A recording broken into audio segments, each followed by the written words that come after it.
தங்கச்சிக்கு பலகாரம் வாங்க போகலாங்களா? தங்கச்சி வந்து கன்சீவாக இருக்காங்க. ஸோ அதுக்காக வந்து பலகாரம் கொண்டு போகிறோங்க. அம்மா கூட பிறந்தவங்க வந்து 5 பேர். அவங்க ப்ளஸ் அவங்களோட பொண்ணுங்க நாங்கள் எல்லோரும் சேர்ந்து தாங்க பலகாரம் கொண்டு போகிறோம். சாட்டர்டே ஈவினிங் மேலே காங்கேயத்தில் வந்து ஸ்வீட் கடையில் போய் கொஞ்சமாக வந்து ஸ்வீட் வாங்கிட்டு ஃப்ரூட்ஸ் வந்து அதிகமாக வாங்கிக்கலாம் அப்படின்னு சொல்லிட்டு அப்படியே ஃப்ரூட்ஸ் கடைக்கு போய் ஃப்ரூட்ஸ் எல்லாம் வாங்கிட்டு அப்படியே வீட்டுக்கு வந்தாச்சுங்க. சண்டே மார்னிங் ஒரு 10 o'clock மேலே வந்து அங்கே ஊருக்கு வந்து கிளம்பி போயிட்டோங்க.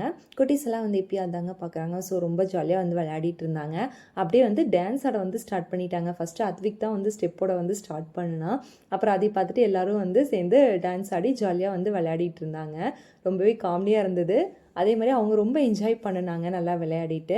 அப்புறம் அப்படியே வந்து லஞ்ச் ப்ரிப்ரேஷனுக்கு வந்து ஸ்டார்ட் பண்ணிட்டோங்க. நாங்களே தான் செஞ்சுக்கிட்டோம். விருந்துக்கு வந்து வெளியில் எடுத்திருந்தோங்க.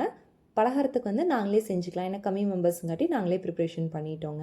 முருங்கைக்காய் போட்டு சாம்பார் வச்சுருந்தோங்க. ரசம், உருளைக்கிழங்கு வந்து பொடி மாஸ் மாதிரி பண்ணியிருந்தோம். பஜ்ஜி மட்டும் சுட்டுட்டோங்க. சாப்பிட்டு அப்படியே ஈவினிங் கிளம்பியாச்சு.